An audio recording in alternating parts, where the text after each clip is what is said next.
नमस्कार, मैं विक्रम और आप देख रहे हैं जर्नलिस्ट यूपी लाइव न्यूज। आइए आपको दिखाते हैं देश दुनिया की सबसे बड़ी खबर। लेकिन इससे पहले हमारे चैनल को सब्सक्राइब करें और बेल आइकन को जरूर दबाएं ताकि सबसे तेज, सबसे निष्पक्ष खबरें सबसे पहले आप तक पहुंचे।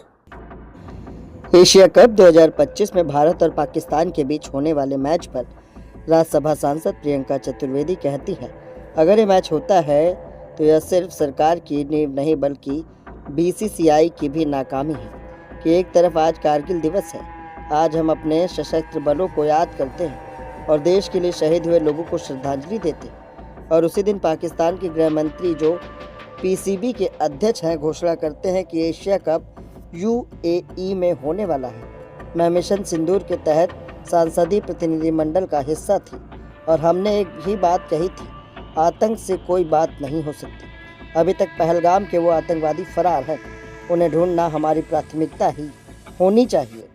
जब हमने बाकी सभी सांस्कृतिक संबंध रद्द कर दिए हैं, उनके यूट्यूब चैनल ब्लॉक कर दिए हैं, उन्हें ट्विटर पर ब्लॉक कर दिया है, फिर बीसीसीआई को भारत और पाकिस्तान के बीच मैच की इजाज़त किस तरह से दी जा रही? हम सब, सिर्फ मैं ही नहीं बल्कि देश का हर नागरिक इसका विरोध करेगा।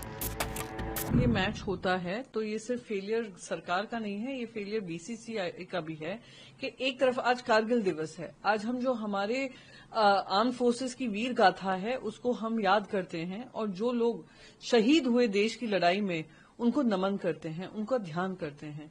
और उसी दिन पाकिस्तान के इंटीरियर मिनिस्टर जो पीसीबी के प्रेसिडेंट हैं ये अनाउंस करते हैं कि एशिया कप होने वाला है यूएई में।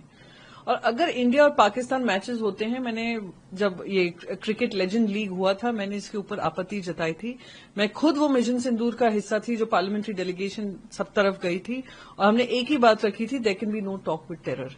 अभी तक वो पहलगाम के जो टेररिस्ट हैं अभी तक फरार हैं, उनको ढूंढना हमारी प्राथमिकता होनी है।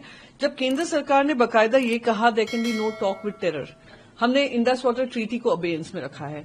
कल ही सीडीएस ने कहा, हमारे देश के सीडीएस ने कहा operation Sindoor is still ongoing. तो क्या हर देशवासी को इसमें हिस्सा लेकर पाकिस्तान को लेकर कोई भी वार्तालाप करनी चाहिए? जब कोई और कल्चरल रिलेशन हमने कैंसिल कर दिए, उनके यूट्यूब चैनल्स ब्लॉक कर दिए, उनको हमने ट्विटर पे ब्लॉक कर दिया, तो किस तरीके से बीसीसीआई को ये अलाउ किया जा रहा है कि इंडिया और पाकिस्तान के बीच में मैच हो? हम लोग सब, सिर्फ मैं ही नहीं, देश का हर एक नागरिक इसका विरोध करेगा, क्योंकि आग अभी भी ज्वलंत है पहलगाम के बाद। और जिस तरीके से पहलगाम का आतंकवादी हमला हुआ, देश एकजुट हुआ और देश एकजुट इसके लिए भी खड़ा रहेगा कि इंडिया और पाकिस्तान का मैच तब तक नहीं होगा जब तक पाकिस्तान जो आतंकिस्तान बना है अपनी नापाक हरकतों को बंद करेगा। कोई फ्यूचर स्टेप आप as a member of parliament? नहीं, सबसे पहले तो मैं अपने गवर्नमेंट ऑफ इंडिया से पूछना चाहती हूँ कि किस आधार पर इनको ये परमिशन दी जाती है, जब प्रधानमंत्री एक तरफ कहते हैं कि अगर एनी एक्ट ऑफ वायलेंस करते हैं पाकिस्तान की तरफ से आता है we will treat it as an act of war. एक तरफ हमारे सीडीएस कहते हैं operation Sindoor is on going. प्रधानमंत्री जब कैबिनेट मीटिंग रखते हैं उसमें डिसाइड होता है Indus water treaty is in abeyance.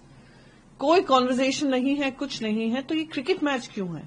किसने उनको परमिशन दी? मैंने कुछ दिन पहले सुना था कि स्पोर्ट्स मिनिस्टर ये कह रहे हैं कि हमें आपत्ति नहीं होगी कि अगर मल्टीलैटरल बहुत सारे जो कप हैं बहुत सारे देश उसके लिए खेलें और उसमें अगर इंडिया पाकिस्तान हो जाता है, पर हमें आपत्ति होगी अगर बायलैटरल हुआ। क्यों? आप पैसा कमा रहे हैं, जनता के आतंकवादियों ने हमला किया, वो 26 जाने जो गई, शहीद जो हुए, आज तक उनको न्याय ऑपरेशन सिंदूर के माध्यम से मिला, आर्म फोर्सेस के माध्यम से मिला, पर जो आतंकवादियों को पकड़कर उनको सजा मिलनी चाहिए वो अब तक नहीं मिला है।